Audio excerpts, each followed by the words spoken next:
We'll do a quick video on how to make kraut. First is chop the kraut. I'm fortunate enough to have a salad master which grinds up a head of kraut or a head of cabbage just in a few minutes. So I've measured out roughly 2 quarts.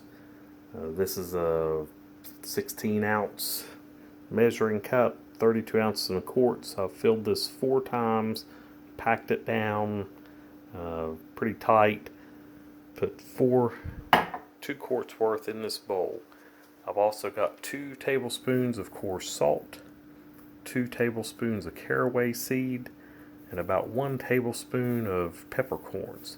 And I'm going to mix this and knead it, and just for a few minutes. And what will happen is the salt will start to react with the water and the cabbage, and I'll be able to pick it up and squeeze it. You'll see water coming out.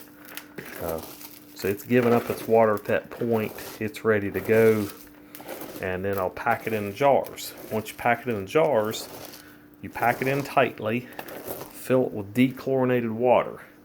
Which what I do is I boil a pot of water to dechlorinate it, let it cool to lukewarm or room temperature. Fill up the jars, put a standard ring and lid on.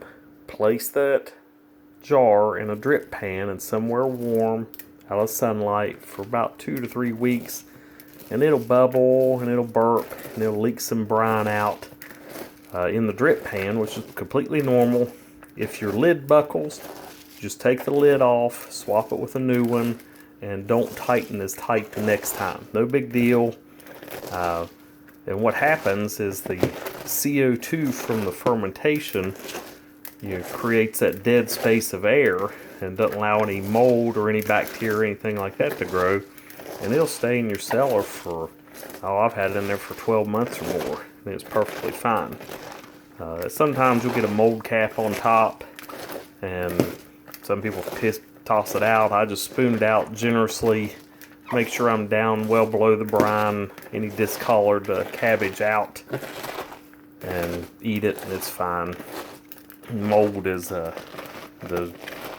not that big a deal. It's a normal part. So that's pretty much it in a nutshell. I'll probably take a few more pictures and videos as I go.